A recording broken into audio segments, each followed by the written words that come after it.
Stories and content in Weird Darkness can be disturbing for some listeners and is intended for mature audiences only. Parental discretion is strongly advised. We've all had our fair share of wrong numbers. More often than not, they're pretty harmless. You tell the other person they made a mistake, and then you go about your day. But sometimes you get a phone call that sticks with you the rest of your life. The kind of call you can't explain. You know, the ones you can only describe as phone call creepypastas or perhaps even cell phone creepypastas. But the good news is, you're not alone. There are tons of people who get creepy phone calls, for real. And chances are, their calls have been just as bad, if not worse than yours. Creepy phone calls that have kept people up at night for weeks, months, even years. Were they real people? Ghosts? Versions of people from a parallel dimension? I'll let you decide. I'm Darren Marlar, and this is Weird Darkness.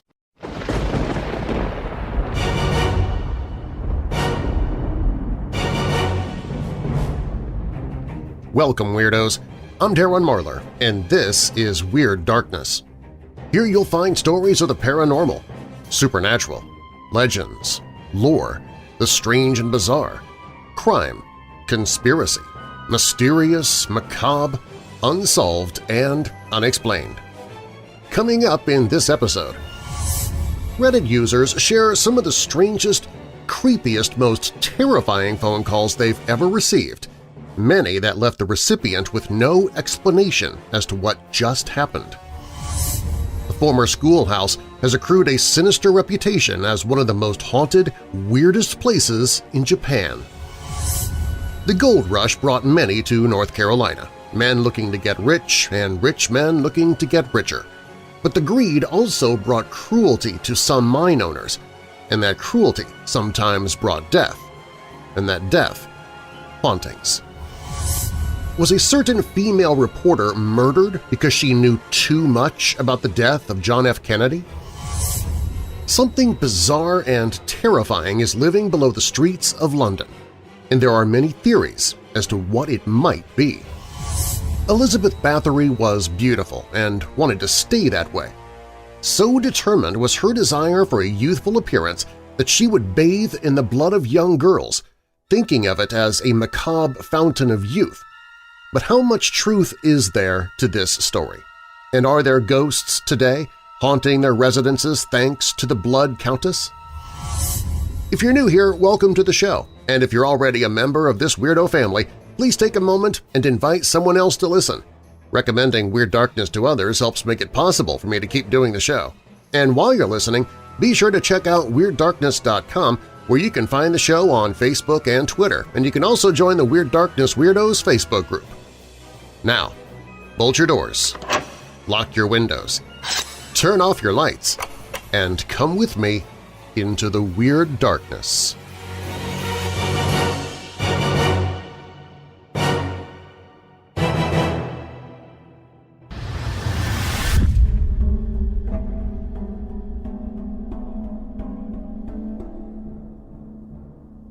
A few years ago, my brother would get a call on his cell phone around 2 or 3 in the morning.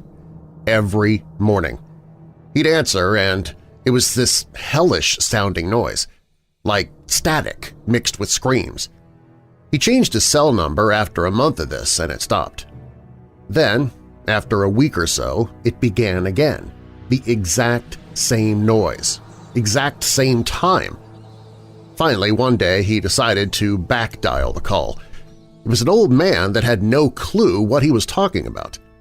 Still, the calls persisted. If he didn't answer, it would call a few more times. No messages were ever left. He decided to just say screw it, ended his contract with his phone company, switched to a new company, and then got a whole new number. You guessed it, the screaming static calls continued after a short delay. By this time, he was terrified every night, unsure why this was happening. He backdialed the number again and got a different person. Around this time, he lost his job, and his phone. The calls stopped, of course. His phone was disconnected now. So one day my mom asks me to listen to this weird message she got on our home phone. It was the static screaming. We showed my brother, and he was freaking out. He back-dialed the number again, and it said the number was disconnected this time. Never heard from it again after that. When my sister was young, my parents got her a personal phone, a landline so that she could feel special. Yes, she was extra spoiled. It was a prepaid landline, though, so basically no one could call in or out if she ran out of credit, much like a mobile phone. Anyway, every night at 3 a.m., her phone would ring. She said that there was a man on the other line and she'd get really scared and come running to my room. It escalated to the point that I asked her to please disconnect her phone before going to sleep because it was becoming extremely annoying to get woken up every single night by this person that called her. Eventually, she got rid of the phone. A few years ago, we were talking about it, and she confessed that her phone continued to ring even after she disconnected it, which is why she said she didn't want it anymore. She has no recollection of what the person on the other end was saying. Or maybe she's just completely blocked it out. About a couple of weeks after I was born, my dad's best friend, Jim, died. They were really close, and one of the last things he wanted was to hold little me before he passed. His wish was filled, and some short time after that, he was gone. Fast forward 7 years. I'm now a happy 7-year-old with a 5-year-old brother and recently born sister.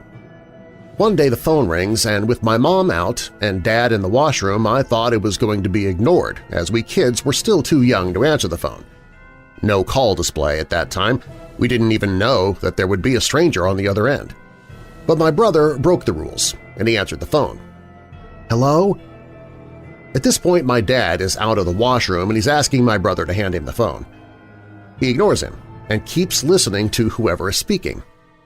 Before my dad could ask a second time, my brother hangs up, looks at him and says, "Jim says hi and he misses Skywing Nova," and then goes back to playing.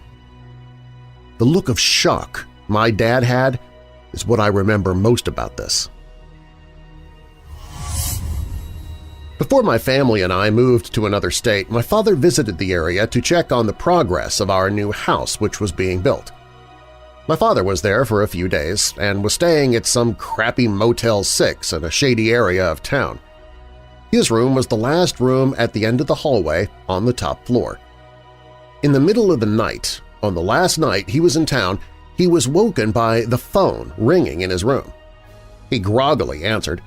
It was the front desk, and they say something along the lines of, "Sorry to wake you, but we've been receiving a couple of reports about rooms being broken into and some stuff being stolen. We are calling to make sure you lock your door and are safe." My father replies that he's fine and hangs up. He decides to double-check that he locked the door, though. As he sits up in bed, he notices that the door to his room is ajar. Being spooked, he cautiously checks the room out and finds that nothing is missing and no one else is in the room. He creeps to the door and peeks out. Sitting right outside his room on the windowsill of the hallway window is his shaving kit. Creeped out of his mind, he quickly grabs it and locks the door. After he calms down a bit, he calls down to the front desk and says, "Hey, you just called me about the break-ins around the hotel? I just want to report that my room was broken into when I was sleeping. Nothing stolen, and I'm fine. Figured you'd like to know." The front desk replied, "You must be mistaken, sir. We never called your room, and we haven't received any reports of break-ins." When I was a child, we would frequently get calls for a woman named Tanya. Didn't seem like a big deal. She had the same last name as us, although it is quite a common name around here. When we moved across the city and phone books stopped being the go-to for finding somebody's number, the calls for Tanya gradually stopped. Those days seemed to have ended, and we carried on, forgetting about the mysterious Tanya. It was about 4 years ago that she popped up in our lives again, I was driving home from work one afternoon and was greeted by a pretty grisly car wreck at the turn to my house. 2 cars had collided. One had wrapped itself around the signage pole that had house numbers and directions on it, one of which was my house number. Several days later, we get a call from the police. They asked if Tanya was at this residence. Her car was found, wrapped around a pole, down the street from my house, and she was nowhere to be found at the accident site. Haven't heard anything about her since. When I was younger, my family was extremely poor and lived in a very old mobile home on some land my grandpa owned. This piece of land was in a very small town out in the middle of nowhere, Texas, and covered in woods. The town itself was your typical small country town where football was king and there was nothing to do but get drunk or high on the weekend. It was also the type of town, along with it being early 90s, where one didn't typically have to worry too much about locking their doors or setting an alarm. Now our trailer was a 2-bedroom and my parents, always putting us kids ahead of themselves, slept in the living room on a fold-out couch. My room was directly connected to it, and my sister's room was down a hallway past the kitchen and bathroom at the other end of the trailer. One night, after everybody had gone to bed, my dad was woken up by a feeling that there was someone in the room. He looked around a bit and sees a large male figure sitting in the easy chair just feet from the bed. My dad quickly flipped on the light switch next to his bed and saw it was a neighbor from down the road named Carter. Carter was known to be a frequent drug user and was often in trouble with the law because of this. My dad asked him what he was doing here and told him to get out, and he responded, "I can't get out. The demons are chasing me and your house is the only safe one." My dad, who I should mention is fairly large and terrifying, responded that if he didn't get out and get out quickly, that the house would be a lot less safe for him. "If I leave, they'll get me," he said. "They've been chasing me all night. If they catch me, I'm dead." My dad's response was there were no demons, but that if he didn't get out of his house, he'd be dead. From what I've been told, since I was asleep for this part, my mom also hurled a few threats, and while she may not be big, she was equally as terrifying. I believe it was her anger that finally scared him off. My dad got up and locked the door and watched through the blinds as Carter decided, since he couldn't outrun the demons, he'd steal our old beater Suburban that my dad always left the keys in. He drove around for about an hour. We called the police, and it took them about that long to get out to us, since the closest police station was about 20 or 30 minutes away. He finally brought it back and was arrested and taken to jail. He was deemed crazy and ended up locked in a mental institution. The scariest part is that for years after this, we'd get phone calls where all we'd hear is music that would have lyrics like, "I'm going to effing kill you." These calls lasted for years and followed us from house to house, even though we always had different phone numbers and would even be in different states. We always thought it was him sending us a message. The calls stopped when I was about 12 years old. I later found out that it was around that time that Carter thought the best thing he could do for himself was soak himself in gasoline and set himself on fire.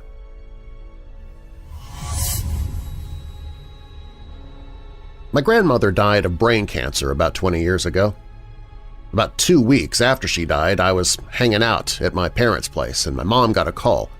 No number, no unknown number, just blank caller ID. She answered it, got quiet, hung up, and went to her room without saying anything. When I finally got her to talk about it, she said that it was her mother, saying she was trapped and please come get her because they wouldn't let her leave, over and over again, and then the phone disconnected. I asked her about it a few years ago and she denied that it happened for a bit and then admitted that it had happened 2 more times that year and then stopped. But she didn't want to discuss it anymore. It was my first time staying home alone while my whole family was out at my brother's ball game. I was 13, I think. I'm on the phone with a friend of mine, feeling so grown up when someone beeps in on the other line. I tell her I'll be right back and click over lines. Then the creepiest voice I've ever heard says, "Hello, little girl. I'm the man in your basement." Now honestly, I laughed it off and just hung up, thinking it was a prank call. I was a pretty confident little thing, and my neighborhood was pretty safe, so I figured somebody was just messing with me, knowing it was my first time alone. They beeped in again, so I clicked over and heard, "Don't you effing hang up on me, you little bitch!" And the lights started flickering and there was banging under my feet. I know it sounds crazy, but my dog started freaking out and my cat ran away, so I assure you I wasn't imagining a thing. Our basement was actually just an area connected to the garage. It wasn't finished.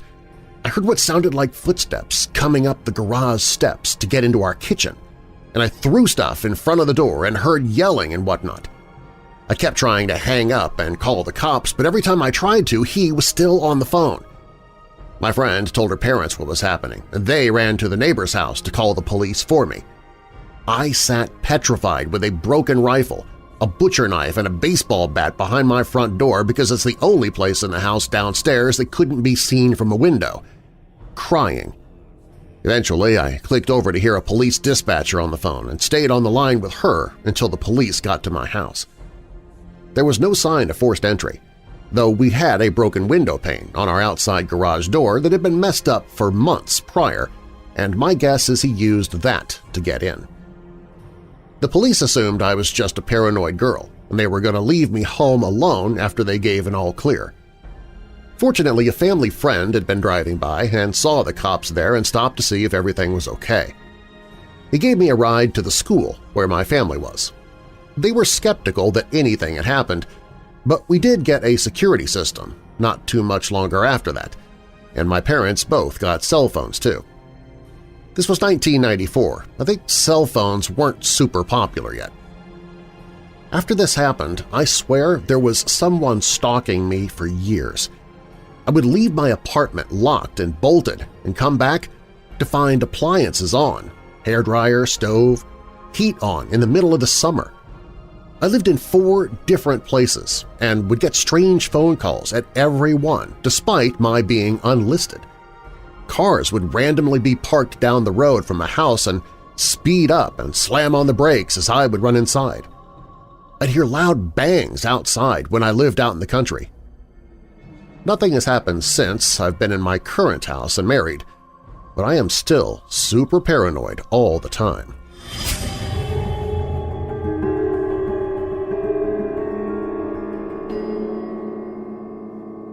Keep listening. There are more creepy phone call stories coming up when Weird Darkness returns.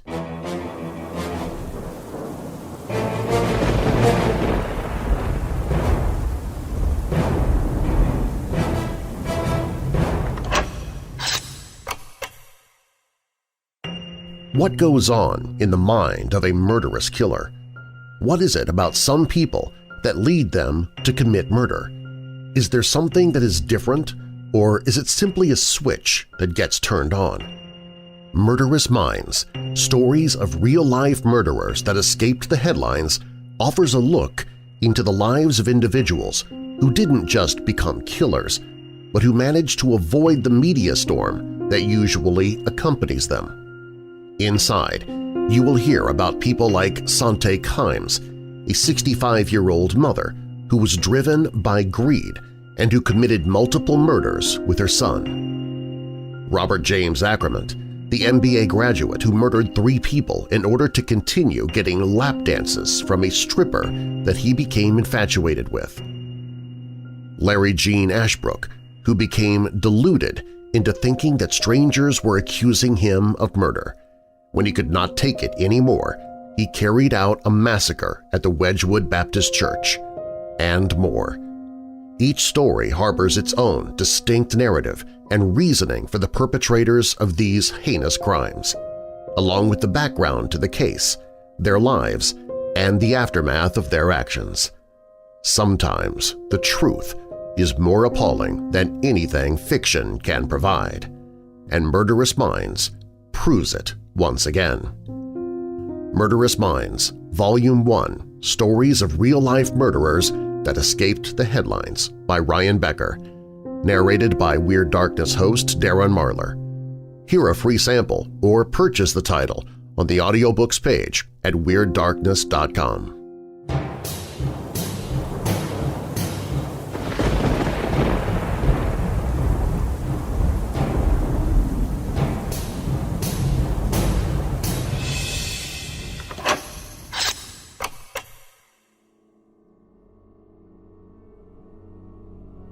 This one night, when I arrived for work, my supervisor looked confused and asked me what I was doing there.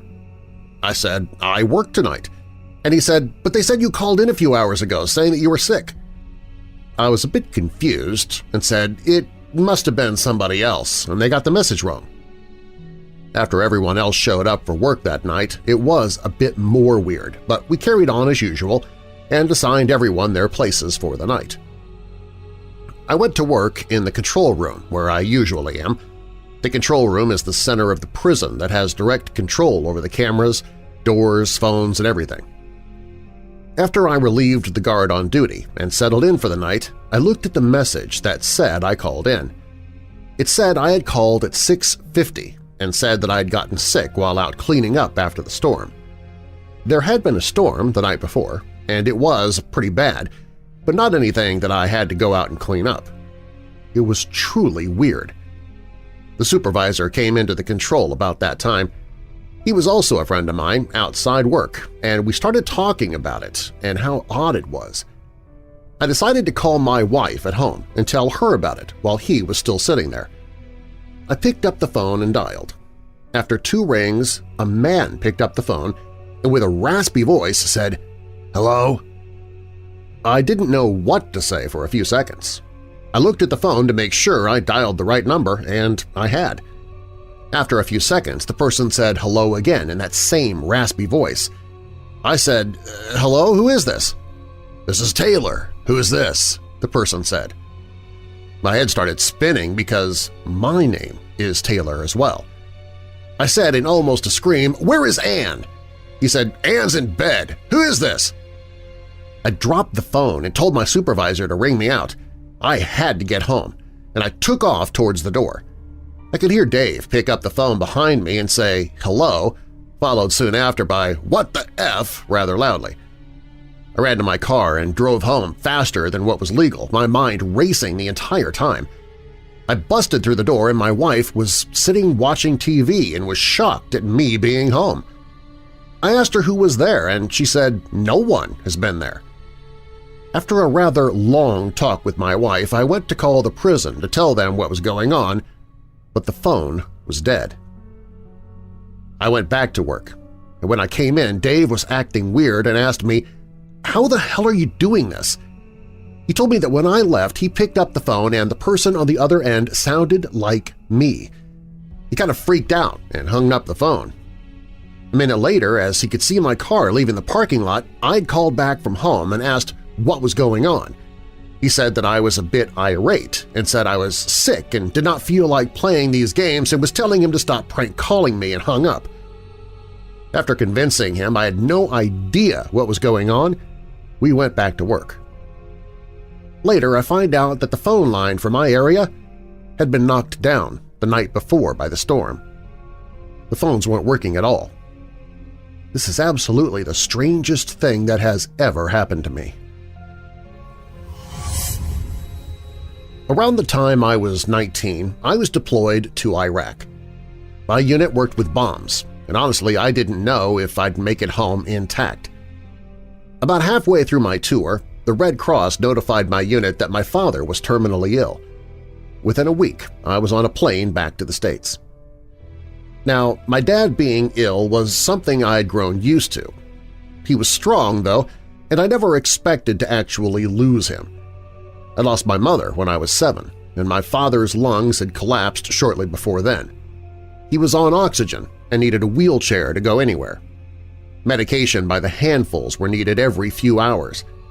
He gained weight from limited movement, developed diabetes, and had already beaten cancer once. I never expected to lose him, and he wasn't the type to ever just give up. I arrive home, head to the hospital, and he assures me he's fine and they're overreacting. I visit him every day I'm there, but he tells me he'll be fine by the time I get home for good. I reluctantly go back overseas. I call his hospital whenever I have a few minutes of free time, and we're near a call center. My deployment finishes, and he kept his promise. He comes home from the hospital because he says he doesn't want to die there. He gets worse and goes back. The family all visits, but we know he isn't improving. One day I'm at home, and the phone rings. It's an unknown number, so I don't answer it. He goes to the answering machine and a very raspy voice mumbles, "Call the hospital." It's my dad's voice. I grab the phone, but he already hung up. So I call. They tell me he has been intubated for the past couple hours and he just started going into cardiac arrest. He's non-responsive, and we need to come say our goodbyes. I argue that no, he just called me, and she says that's not possible. They've been working on him for some time now, apparently. I hung up and told my family the news. My sister and I stared at the answering machine. We played the tape again and again. That was the last time I heard my father's voice. I'm a skeptic. I don't believe in the paranormal or ghosts, and I can't come up with any logical explanation. I still get watery-eyed thinking about it. Not my story, but my boyfriend, who for the sake of the story we will call Bob, shared this one with me. When he was about 8 to 10 years old, he's not really sure of the age, he would receive calls on the house phone from some mysterious guy. The guy would call when Bob was the only one home, before his brother, who was 3 years older than him, would come back from school and while his parents were working. This guy would curse Bob out and tell him to shut up and do whatever I say.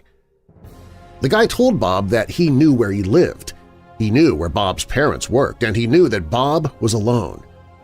The guy told Bob that if he told anyone that he was calling Bob's home, he would kill his parents or him. Guess whatever was more terrifying that day. Being a young, scared kid at the time, Bob complied and would do things like take off his clothes while on the phone or dance around in the living room. Bob didn't tell me the full extent of the stranger's demands, but part of me really doesn't want to know. So Bob entertained this guy for some time. Again, he didn't specify how long, until one day Bob's brother comes home and sees Bob on the phone doing this. Bob's brother asks who it is, and after getting off the phone, an apprehensive Bob finally explains to his older brother the details about this mysterious caller. When Bob's older brother found out, the next day he came home early for the call and, with a few friends on speakerphone, told the guy to F off and that they would find him with their posse and make his life a living hell. Bob lived in a predominantly Italian neighborhood where the mob life was very real.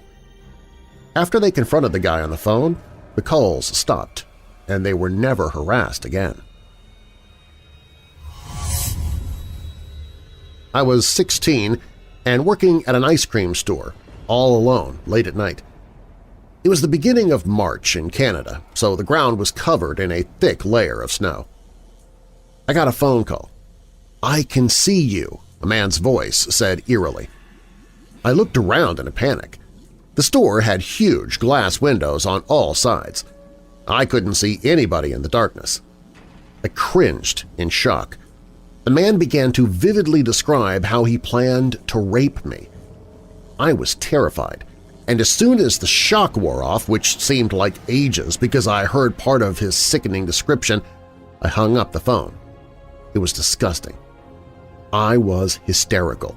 I rushed to all the doors and locked them. Then I hid behind a counter with the phone. I was crying. I immediately called my boss and told him what had happened. I asked him if I should call the police. I know, dumb move, I should have just called them. I was shocked by his answer, though. He said it was a prank, open the store. That man was probably joking, go back to work. What a jerk. He wasn't even making money. It was after midnight. Nobody was coming into the store, but he wanted me to endanger myself by opening up when some creep had been threatening me? I called my dad, who was furious. He came within 5 minutes. I closed the store, and he took me home. Needless to say, I never went back to work there again, and never spoke to my old boss again. most terrifying thing ever. Way back in 5th grade or so, I discovered a glorious Pokemon-themed chat room through the wonders of Yahoo. Within this chat room, there were maybe 15 regulars, generally between the ages of 12 and 16 or so, and we had a great time role-playing various anime characters and storylines. Anyway, I got to know a few people from there well enough to chat with them on Instant Messenger or by phone, and a few of those friendships lasted a good 4 or 5 years. One of these guys was a little eccentric. He loved creature monster models and stories, stuff like Godzilla, Spawn, whatever. He believed in things like chupacabras, which I thought was silly but didn't really care, and he lived out in the boonies in some Midwestern state, which all seemed like hickland to my young West Coast mind. After getting to know him pretty well and having a good 100 hours of phone conversations over the years, he finally revealed this lovely story. He told me that sometimes he would black out and wake up to discover that he had or was still in the process of hurting or torturing animals and children. He had quite a few cousins and neighbor kids who lived nearby, and apparently he'd killed some animals. When he revealed this to me, I felt sick inside. I love animals, and this information chilled me to the bone. It was really hard for him to tell me this, and he confided that I was one of the only people he had ever been able to tell. Then it got weirder. Someone in his family, or maybe a family friend, decided that he must be possessed by a demon and that they had to perform an exorcism. They did it at night, of course, in a dark room lit by candles, and he was tied to the bed because they didn't know how the demon would react. He was choking up as he described this part. I could hear his voice quivering because he was so emotional and terrified at this part of the story.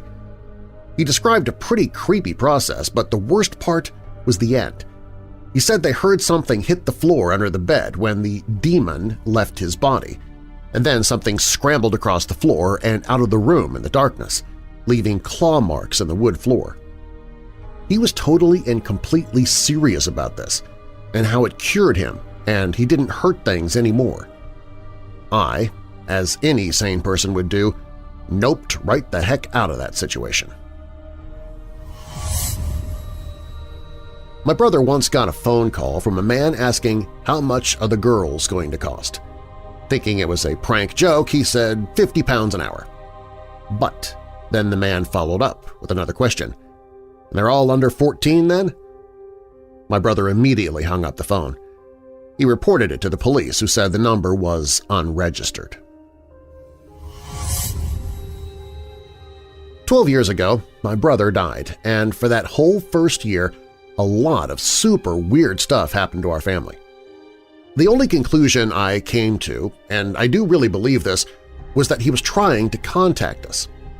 A week after his funeral, my mom was home by herself and the phone rang. This was about 2 p.m. The caller ID said that it was my brother's house, so she figured it was my sister-in-law. Mom answered, and when she said hello, there was no sound on the other end. No one answered. She said hello again, and still no answer. Then the call disconnected. She waited till about 6 p.m. when my sister-in-law came home from work, and she called her to ask if she'd come home from work and called her earlier. My sister-in-law said no. She asked if the kids had come home early. My sister-in-law asked my niece and nephew if they had come home to call Gran in the middle of the day, and neither of them had. They were in school the whole time till the end of the day. The phone was mounted to the kitchen wall, and the receiver was on the hook, so it's not like the dog knocked it over and accidentally stepped on a speed dial. We think it was my brother making contact to let my mom know he was around. I was with my girlfriend Alex, and we were making out when the phone rang. I answered it. "What are you doing with my daughter?" I asked Alex why her father would call me at this hour. "What are you talking about? My dad's dead." She gave out a laugh. Once, when I was a teenager, I was waiting at an abandoned gas station in downtown Akron to meet a dealer to buy some weed. This was in about 1993 or 94, so payphones were still functional and in pretty common use. As I was waiting, the payphone in the parking lot started ringing. Bear in mind it was at about sunset on the outskirts of downtown and not another single person was around. Out of curiosity, I picked it up. The man on the other line asked, "Is this Chad?" My name's not Chad, so I said no.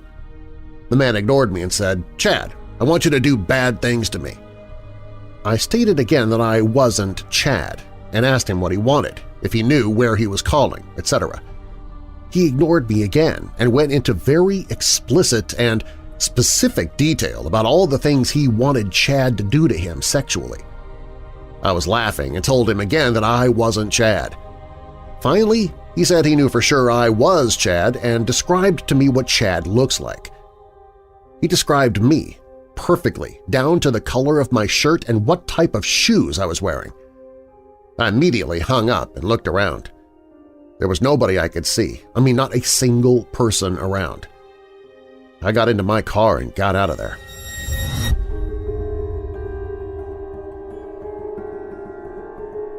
A lot more Weird Darkness is yet to come, so keep listening.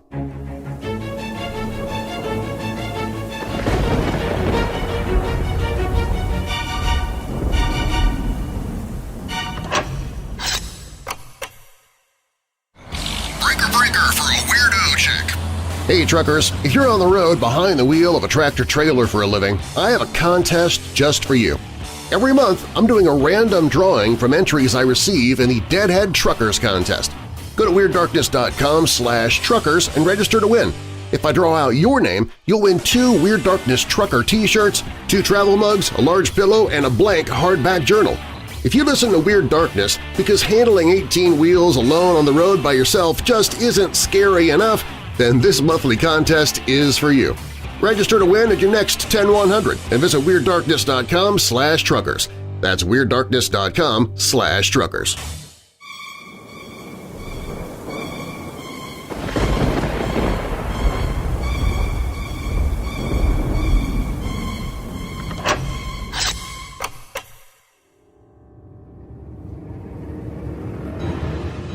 The Blood Countess, a fierce and chilling name given to Elizabeth Bathory, a noblewoman who lived in 16th century Slovakia, claimed to have tortured and murdered hundreds of young, beautiful girls. Why? Because she had cruel, sadistic tendencies. Plus, drinking and bathing in the blood of virgins maintained her beauty and youth. Stories circulated about the Blood Countess may sound like a sensationalized Hollywood horror script, yet these stories do have some historical context. So what is the real story behind the infamous Blood Countess? Has her supposed cruelty left behind any paranormal stains on the places she committed her heinous crimes? Elizabeth was born into a prominent Hungarian family in 1560. Her birth into nobility gained her a high social status, excellent education, wealth, and power. Elizabeth was engaged at a young age, likely for political reasons, and was married at the age of 15. She wed Count Ferenc Nadasdy, another noble-born, wealthy Hungarian. Interestingly, since Elizabeth was higher born than her husband, she retained her famed last name, Bathory. After the wedding, the new couple received Cashtas Castle as a gift. Soon Elizabeth moved in and engaged in routine torture of her servants. Supposedly Elizabeth's new husband supported her habit, to the extent he even had torture chambers fitted to her specifications in tunnels and rooms running directly below the castle. It wasn't until after her husband's death in 1604 that the rumors of Elizabeth's torture and murderous behavior truly escalated. Cashtas Castle saw an influx of young peasant girls, lured there with the promise of well-paid work. These young girls wouldn't survive long after meeting with the Blood Countess, though. The torture methods and death details of these girls were varied. they were burned with heated iron rods, pierced through the lips with needles, had fingernails removed and received beatings. More elaborate stories of the Blood Countess's depravity also exist. Some say she would bite hunks of flesh from the girls. Furthermore, some victims were left to freeze in harsh weather, and others covered in honey to be feasted upon by insects. The bloodlust and vampire-like behavior of Elizabeth Bathory supposedly developed during these torture sessions. The blood from one of Elizabeth's victims once hit her hand during torture. She noticed her skin had been rejuvenated in the following days, with the skin in that area tightening. Following this, drinking and bathing in her victim's blood became common practice. The depraved nature of these crimes and their sheer scale meant it was just a matter of time before they were noticed. In 1610, Cashtas Castle was raided and the Blood Countess was caught red-handed in the act of murder. Elizabeth soon stood trial for her accused crimes. Hundreds testified against her, recounting tales of torture, murder, and providing estimated death tolls. Though widely debated, Elizabeth Bathory is rumored to have murdered anywhere between 36 and 650 individuals, securing her a place in the Guinness Book of World Records as the most prolific female serial killer ever documented. The Blood Countess trial saw Bathory's accomplices executed, yet Bathory herself spared. Her sentence was one of house arrest, likely chosen to prevent backlash for killing a noblewoman.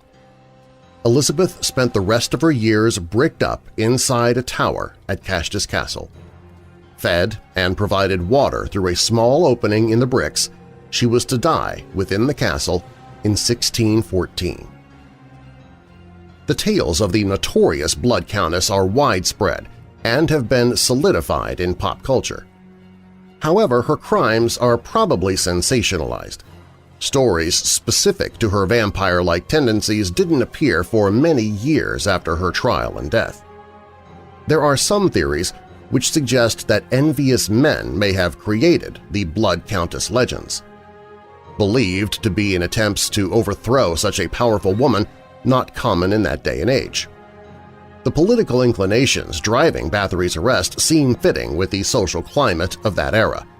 Elizabeth Bathory, having been captured red-handed, also remains an unsubstantiated tale. In reality, Elizabeth Bathory was likely not a murderous vampire. This hasn't halted superstitious tales of the paranormal forming around her legacy, though.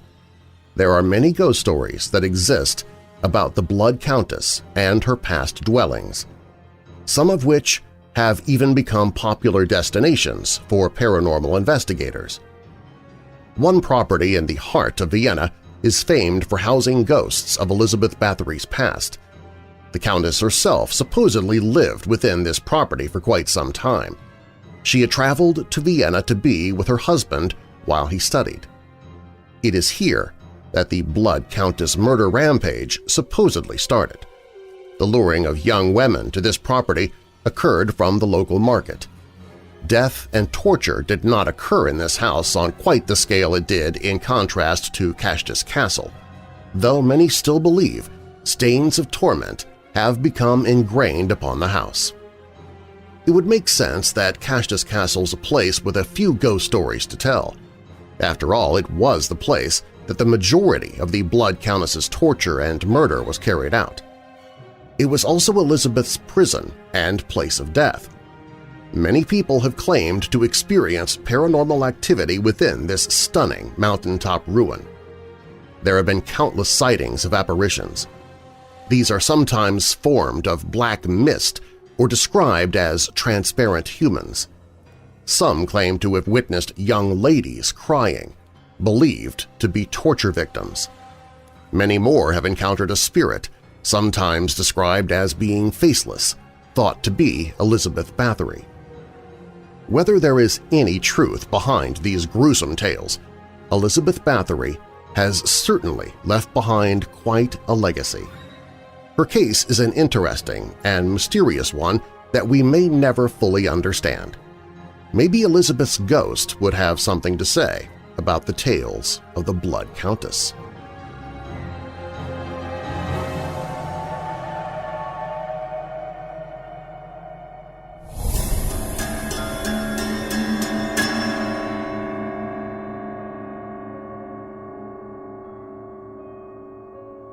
Journalism can be a dangerous job, especially investigative journalism. History has documented numerous reporters who were kidnapped or murdered because of knowledge they may have possessed, and some theorists believe one of them is Dorothy Kilgallen, an American journalist and TV game show personality who died of an alleged drug overdose in 1965. Kilgallen was known for being a panelist on the TV show What's My Line, along with The Voice of Broadway, a newspaper column she began writing in 1938. At its height, Kilgallen's column appeared in over 140 newspapers in the United States. Her articles mostly centered around celebrity gossip and show business, but one of her final research projects involved both politics and crime – the assassination of President John F. Kennedy. While investigating the case, Kilgallen passed, leaving many to speculate whether there was more to her death. No one has ever proved anything other than what the autopsy claimed, but one modern lawyer and author, Mark Shaw, has taken it upon himself to investigate Dorothy's life and death. Was Dorothy Kilgallen slain, or was it merely a case of accidental overdose? Shaw claims there may have been foul play and something more sinister than an OD, and is committed to opening a broader investigation into the mysterious story. Kilgallen may have been the journalist who knew too much and paid the price for it. Kilgallen's last day alive was a typical one. She spent the day and most of the evening working on the panel of the CBS TV show What's My Line in New York. After filming, she went to the Regency Hotel bar for a drink before heading home. She returned to the apartment she shared with her husband, and he reported later she had been in good spirits. Kilgallen went to bed shortly after arriving home, but did not sleep in the same room as her husband. On the morning of November 8, 1965, 52-year-old Kilgallen was found dead by her hairdresser and a maid in her townhouse. She was sitting up in bed, still wearing makeup, false eyelashes, and a flower in her hair from the previous night. Autopsy results claimed Kilgallen died from a fatal combination of alcohol and prescription pills. Many assumed the autopsy results meant Kilgallen had a secret substance abuse problem which tainted her posthumous reputation. Others believed something else entirely may have happened. After all, Kilgallen was known to take an investigative approach to her journalism, and many posited her research could have ended her life. Legal analyst and author Mark Shaw published a book about Kilgallen's death in 2016, The Reporter Who Knew Too Much. Through the use of the Freedom of Information Act, Shaw obtained several previously unreleased documents, including lab results from Kilgallen's autopsy report. While the initial report stated Kilgallen had Seconal in her system, a sleeping pill prescribed to her by a doctor, the lab report also claimed she had 2 additional barbiturates in her system, Tuinal and Nembutal. Another curious discovery Shaw made was a statement in the autopsy's lab reports regarding a powdery substance found on the glass beside Kilgallen's bed. Shaw believes the existence of the powder residue on the glass proves someone drugged Kilgallen's drink. Neither the discovery of additional drugs in her system nor the powdered substance near her drink conclusively proves Kilgallen was murdered. But for Shaw, the revelations certainly put her alleged OD in a new light. In addition to Kilgallen's complete autopsy paperwork, Mark Shaw obtained an FBI file on her which revealed she was under FBI surveillance at the time of her death. The notes in the file referenced Kilgallen's trip to Florida to interview Cuban exiles about their negative opinions on Fidel Castro, a controversial move at the time. Additionally, the FBI had notes covering Kilgallen's research on John F. Kennedy's death, as well as her reporting on the trial of Jack Ruby, the Texas nightclub owner who fatally shot Lee Harvey Oswald. In fact, Kilgallen published Ruby's court testimony before it was made public to anyone, and that reportedly upset FBI Director J. Edgar Hoover. Kilgallen was perhaps the first known journalist to write about the alleged John F. Kennedy and Marilyn Monroe affair. Her article, published August 3, 1962, 2 days later, Monroe was found dead from an alleged OD. Following Monroe's death, Kilgallen began publicly questioning the autopsy report, believing there was more to the story. Coincidentally, Kilgallen passed 3 years later, in the same manner. One of the details of Monroe's death that Kilgallen questioned was the light left on in Monroe's bedroom. Kilgallen wrote if she were just trying to get to sleep and took the overdose of the pills accidentally, why was the light on? Usually people sleep better in the dark. When Kilgallen's body was discovered in her townhome, the light was also on in her room. Throughout the late 40s, Kilgallen and singer Frank Sinatra appeared together in public photographs on several occasions. But in 1956, Kilgallen wrote a multi-part feature story titled The Real Frank Sinatra Story, which delved into Sinatra's private life with a long list of his many romances. Sinatra took the story very personally and began going out of his way to speak ill of Kilgallen publicly. He attacked her appearance, referring to her as the chinless wonder and comparing her to a chipmunk. Sinatra even went so far as to send her a tombstone. Kilgallen believed Louisiana crime boss Carlos Marcello had something to do with the Kennedy assassination. In fact, right before her death, she mentioned to friends and colleagues that she had a trip planned to New Orleans to speak with an informant and had discovered Marcello was working with Oswald. If Kilgallen made the connection that Marcello was involved in Kennedy's death, she was not the only one. The House Select Committee on Assassinations went against the Warren Commission in 1979, reporting Oswald had not acted alone in the murder. Moreover, they expressed that Marcello had the motive, means, and opportunity to plan and execute a conspiracy to assassinate President Kennedy. Investigative author Mark Shaw theorized that Kilgallen's research and intentions of writing a tell-all book terrified Marcello and gave him reason to have her killed. Shaw also believes Marcello probably burned Kilgallen's research file on Kennedy's death. One of the last people to allegedly see Kilgallen alive was Catherine Stone, a contestant on What's My Line. Stone was at the Regency Hotel bar after work. While there, Stone witnessed Kilgallen having a private conversation with a mystery man. Following his investigation decades after Kilgallen's death, Mark Shaw later claimed the mystery man was Ron Pataki, a journalist from Ohio who was friends with Kilgallen and alleged the two were possibly having an affair while Pataki leaked information about John F. Kennedy's assassination to Kilgallen. Shaw also thinks Pataki may ultimately have been responsible for Kilgallen's death, as Pataki wrote somewhat cryptic but arguably gloating poems about Kilgallen after her death. One of the poems, titled Never Trust a Stiff at a Typewriter, included the line, "Somebody who's dead could tell no tales." In another poem, Vodka Roulette, there is a drawing of a bartender making drinks with Pataki's caption, "Make one of 'em poison." When confronted with Shaw's theory, Pataki stated he never had an affair with Kilgallen and was not at the hotel bar the night before her death. Pataki also claimed he loved Kilgallen dearly. Kilgallen was a woman to be reckoned with during the 50s.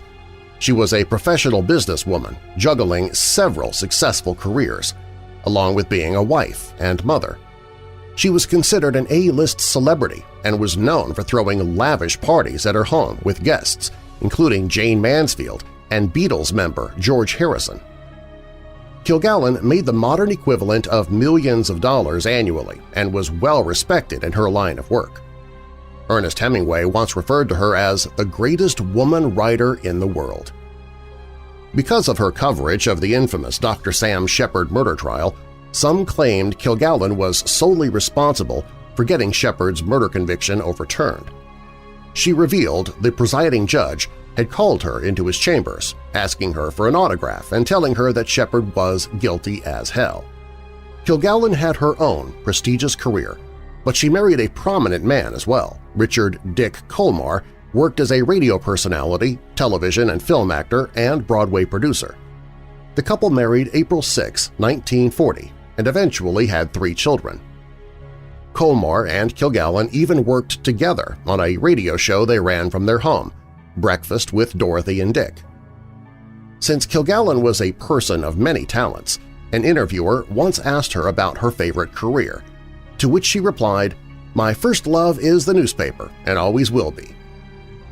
Journalism may have run through her veins, considering her father, James Kilgallen, was a well-known reporter with a career spanning 75 years. James began working for Chicago newspapers at just 15 years old, before moving to New York to work for Hearst Headline Service. While Mark Shaw was writing his book about Kilgallen and gathering information which he feels points to foul play, he contacted numerous individuals, including the New York District Attorney's Office, the Attorney General, and the Governor of New York. Shaw had posted all of his correspondence online, hoping to garner attention and encourage an official investigation into Kilgallen's death. In addition to his research, autopsy analysis, book, and speaking engagements, Shaw is bringing rare attention to the case. In a 2016 interview, Shaw stated, "Murder is murder whether it happened 5 days or 50 years ago. Victims have rights, and Dorothy was denied hers because there was no investigation." Kilgallen's file pertaining to the John F. Kennedy assassination has never been found. Mark Shaw believes it was destroyed. "Whoever decided to silence Dorothy," he said, "I believe took that file and burned it." Amateur sleuth Gene Bryant has also done a fair amount of research into Kilgallen's death. He claims her body contained a high dosage of nicotine, as noted in her autopsy, but this is mysterious, he says, because she didn't smoke. "We found out nicotine can be injected, which could have caused a heart attack." Bryant also claims it was 6 hours after Kilgallen's death before any detectives arrived, and Bryant says Detective Jack Doyle, who worked the case, didn't believe the overdose story. Others who have studied the issue agree that Kilgallen's death was too strange and, coincidentally, timed to be anything but intentional.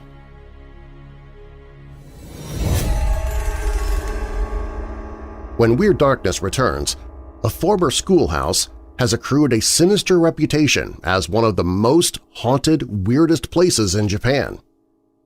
The gold rush brought many to North Carolina, but it also brought death and hauntings.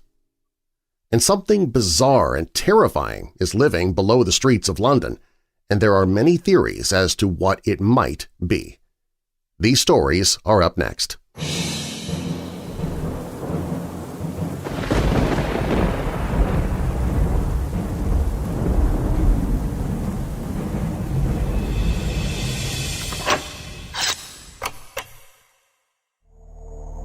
Paranormal experiences, encountering extraterrestrials, extraordinary states of consciousness, spiritual phenomenon, encounters with non-human entities that can't be explained by science. These stories of what people have come across are ubiquitous here on Weird Darkness, and often those who've had these encounters choose to stay quiet and not even tell close friends or family out of fear of ridicule, and they suffer silently, trying to deal with the internal horror of what they've experienced. If I'm describing you or someone you know, there is now a place you can turn to for professional counseling from experts who, unlike others in their field, are open to the paranormal, supernatural, and extraterrestrial experiences of others, and they're not there to explain away your experience but to help you recover from it and move forward with living. I'm referring to the Opus Network. If you want to reach out for help or learn more, look for the Opus Network towards the bottom of the Hope in the Darkness page at WeirdDarkness.com.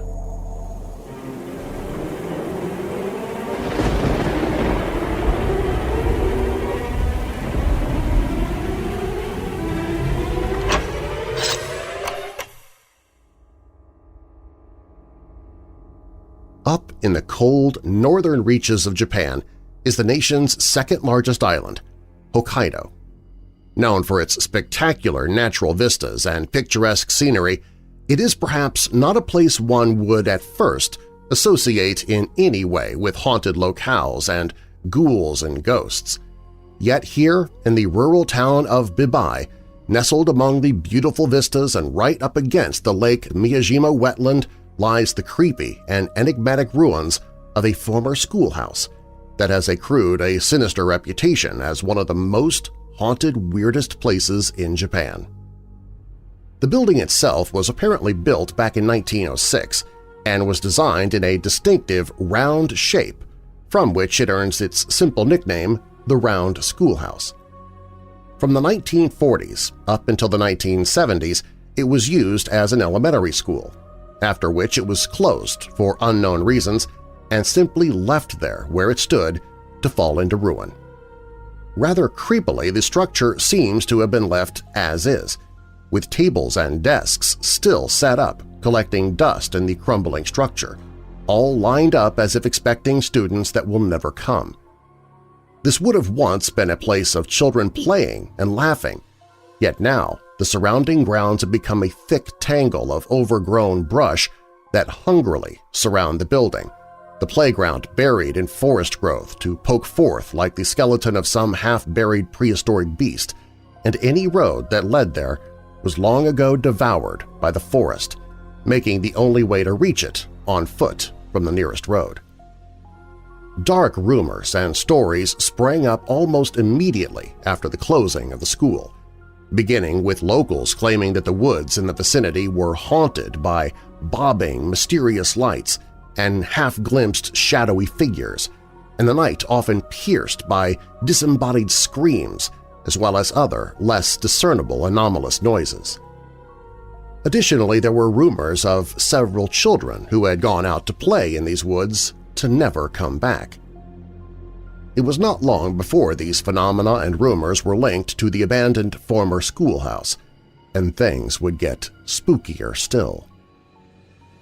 Through the late 70s and 80s, the Round Schoolhouse became a popular place to go and try and see ghosts, and by all accounts, it was absolutely infested with them.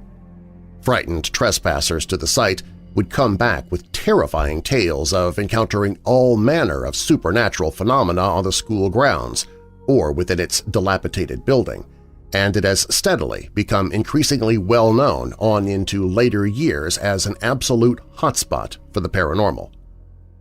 Paranormal investigators who have been there consistently put this location in top 10 lists of Japan's most haunted places, and there have been Japanese spirit mediums who have been so overwhelmed with negative spiritual energy here they refuse to come back. Japanese videos on YouTube of macabre adventure seekers in the ruins have also become quite popular, whether they show anything paranormal or not, and the legend of the haunted Round Schoolhouse of Bibai has surged.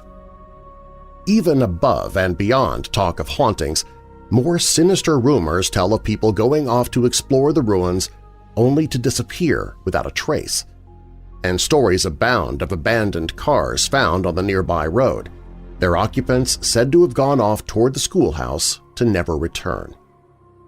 Perhaps worse yet are those said to have come back completely stark raving insane, driven over the brink of madness by whatever it was they had seen in that forsaken place. Stories of the missing or of people going mad at the Round Schoolhouse are very persistent on Japanese paranormal sites, with comments of witnesses common. While much of the information on the Round Schoolhouse is rather ambiguous and murky as to its veracity, there have been a few accounts that I have tracked down that seem particularly interesting. By far, one of the oddest reports I've seen was a group of 3 curiosity seekers who one day in 1998 went off to the ruins to poke around and seemed to have gotten way more than they bargained for somewhere in the bowels of that old, darkened building. It started innocently enough, when the group of friends decided to make a trip out to the place after hearing some of the many scary stories about it. They parked their car along the lonely road and began their trek through the forest and its tangle of trees toward the main building.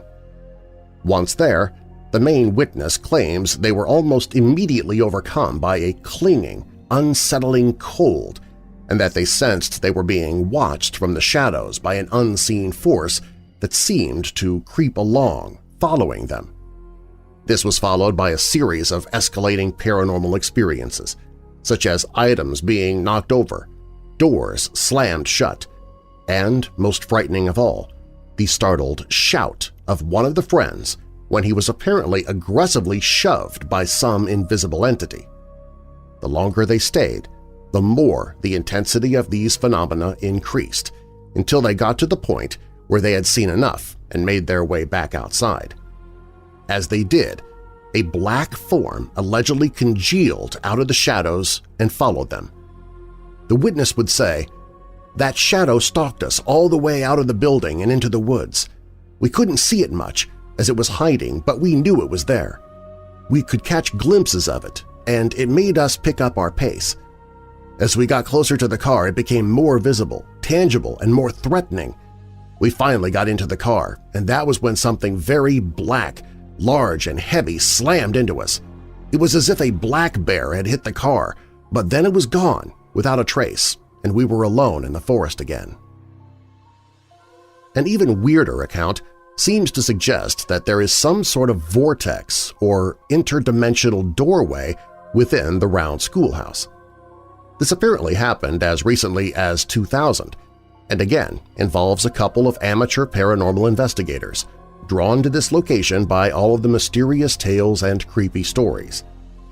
Perhaps it was their mistake to come here in the evening hours, but whatever the reason, they certainly came across something rather outlandish in that building.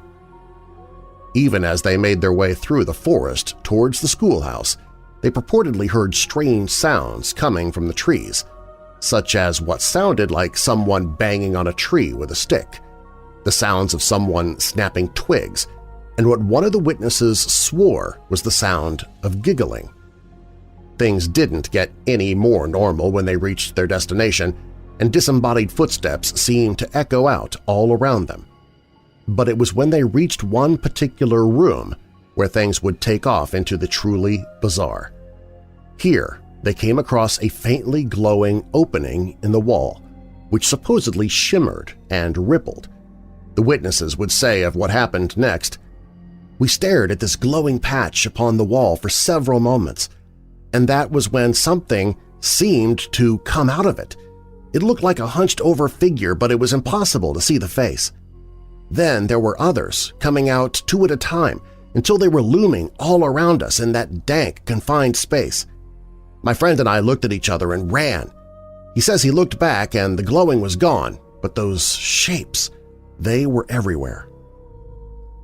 Unsettling, to say the least, and it is not apparent what happened after that, but they apparently made it out in one piece. One has to wonder just what these people saw. Was this some sort of portal? Was it all an illusion? Who knows? It does seem to fit into the idea floated around that this is a site that harbors some sort of doorway through dimensions, and that all of this is not a haunting, but rather a bleeding over of another realm into our reality. Indeed, the round schoolhouse has never had any particular tragedy or violent incident as far as anyone knows. So is this the result of something even stranger than ghosts? Or is this an urban legend, orbited by creepypasta tales and spooky stories? If you're ever in the vicinity of Bibai, Hokkaido, maybe you can go check it out for yourself, if you dare.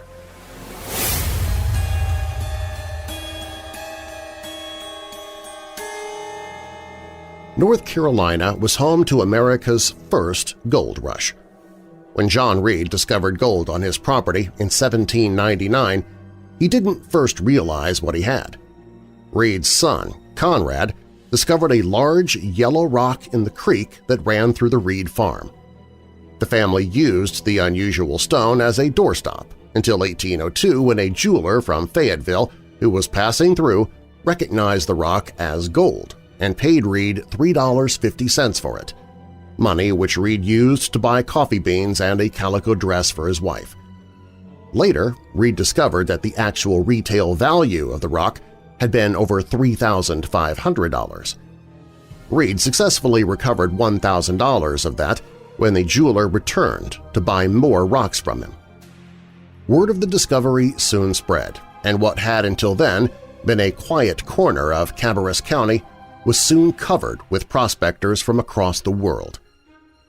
North Carolina would remain America's leading producer of gold until the discovery of the precious metal in California in 1848. Reed's farm became the center of this gold fever, with the mine expanding from surface panning to shafts dug deep beneath the earth in search of loads of ore. Labor was imported from all across the world, and expert miners from Cornwall in England were brought in to establish the operations. Apart from the expertise these men brought, the immigration was fueled in part by local labor being still heavily dependent upon slavery. There was a general fear that slaves would pocket the gold and quite sensibly use it to buy their freedom. The Reed Gold Mine expanded, helping the growth of the nearby city of Charlotte. For nearly 40 years, North Carolina supplied the U.S. Mint with a substantial portion of its gold, reaching a staggering, for the time, $11,000 in 1804 alone. But where there's gold, there's greed, and where there's greed, there's violence. One property near Reed's, where gold was also found, was owned by a man named McIntosh, remembered to legend as Skinflint McIntosh. McIntosh sought the services of an expert miner named Joe McGee, but McGee was concerned over the tight-fisted mine owner's lack of concern for miners' safety. McGee asked McIntosh if he took the job and died in the mine, would McIntosh pay his widow $1,000. McIntosh responded that he would pay her $2,000, and so McGee went to work for Skinflint. One night, Joe McGee failed to return home. His wife Jenny rounded up his friends and formed a search party. Joe's friends, all experienced miners, searched all of Skinflint's mine but found nothing. When several weeks passed, and with her husband still missing, Jenny McGee approached McIntosh, demanding the promised payment of $2,000. Skinflint told the woman that her husband had run off on her and slammed the door in the woman's face. Soon after, McGee's friend Sean heard a knocking on his cabin door late one night. When he opened the door, he was startled to see a ghastly apparition, a specter that spoke to him in the voice of Joe McGee. The ghost told him that McIntosh had cut costs on building the mine and had used unsafe green timbers to secure the shaft. McGee's specter told Sean exactly where to look in the mine where the timbers had given way, and he had died in the cave-in. And then the ghost asked if McIntosh had paid Jenny the money. When Sean said no, the ghost wailed and said, "I'll haunt that mine of his forever," and disappeared into the night. The next day, Sean led a party back into the mine and uncovered Joe's body just where the ghost told him it would be. Sean and his friends formed a well-armed delegation and confronted McIntosh, who confessed he had known of Joe's death and concealed it from the miner's widow. McIntosh paid Jenny the promised $2,000. After this, McIntosh could not find anyone willing to work for him. Some say it was because of his disregard for the workers' safety. Others say it was because of the terrifying white figure that would appear, wailing deep in the mine. Skinflint McIntosh died a poor man, and some say that the ghost of Skinflint's mine can still be seen to this day.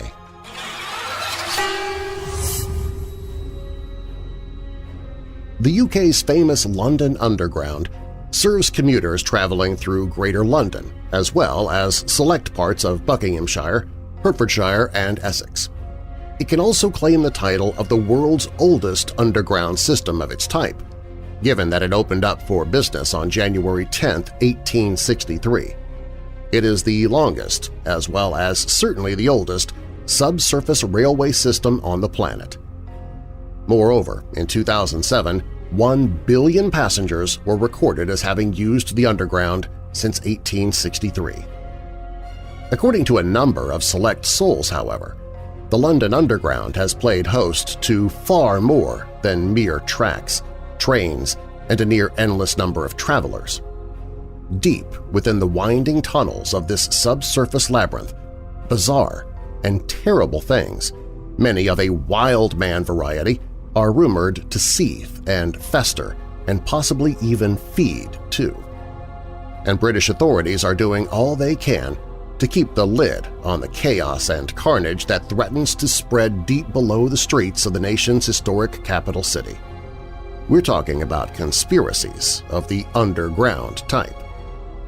Stories of strange creatures, many of a definitely cryptozoological nature, lurking in the London Underground have circulated for years, and chiefly in fictional on-screen format.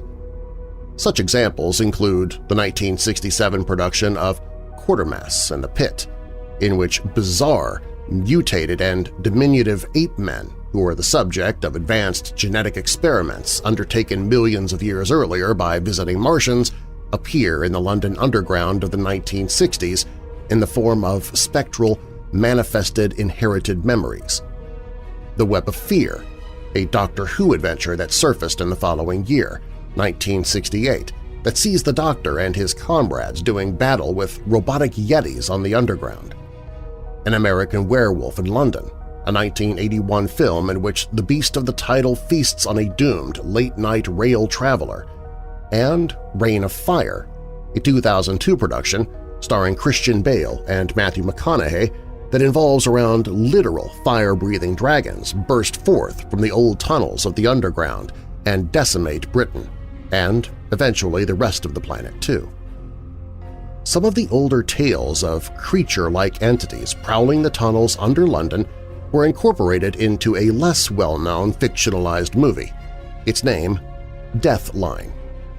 Made in 1972, it starred horror film stalwarts Christopher Lee and Donald Pleasence.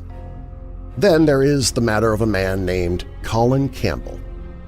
Campbell maintains that while traveling home on the London Underground in the mid-1960s, he had a nightmarish encounter with a very strange beast. According to Campbell, it was late at night, and rather surprisingly, he was the only person to get off the train at its scheduled stop on the Northern Line. As the train pulled away from the unusually deserted and deathly and eerily silent platform, and as Campbell made his way towards the exit, he claims to have heard a strange growl coming from behind him. He quickly spun around and was shocked to see a large, hairy, ape-like animal lumbering across the platform toward the track and seemingly mumbling to itself and no one else as it did so. Most bizarre of all, however, the beast was definitively spectral rather than flesh and blood. Around 3/4 of its body were above the platform, while its legs were curiously near-transparent and incredibly passed right through the platform. Campbell further asserts that as he stood in awe, too shocked to even try to move, the beast continued to walk through the concrete, right onto the tracks, and then straight through the wall directly behind the tunnel, all the time paying absolutely no attention to Campbell in the slightest. Are savage, devolved humans really living, in literal cannibalistic style, deep under London? And are the old tunnels actually home to ghostly ape men of the type encountered by Colin Campbell back in the 1960s? I'm inclined to suspect that Campbell's saga was his idea of a joke. After all, he does admit to being a fan of the BBC show Doctor Who. Enough said? Probably. The Yeti angle is, for me, a clincher. Those who are excited by tales of strange creatures roaming around deep below London, however, might suggest otherwise.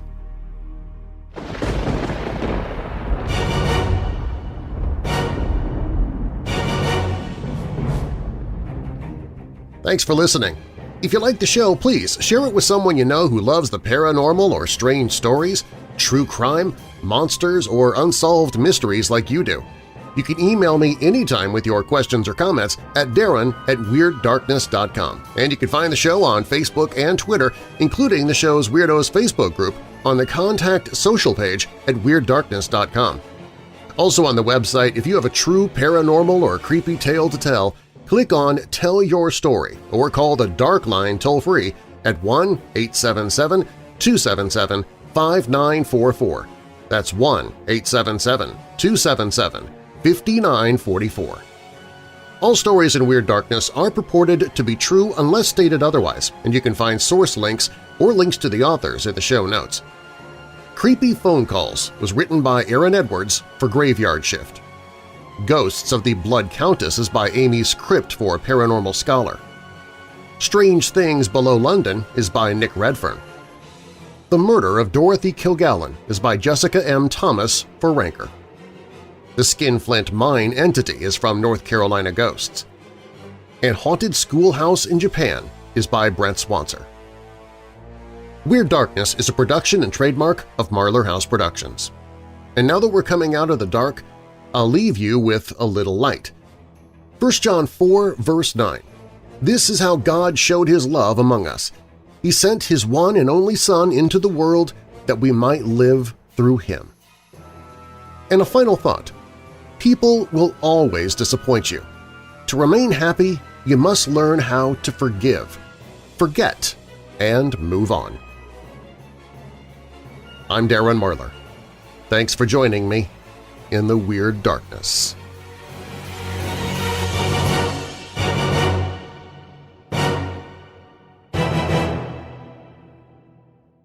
Hey Weirdos! Be sure to click the like button and subscribe to this channel and click the notification bell so you don't miss future videos. I post videos 7 days a week.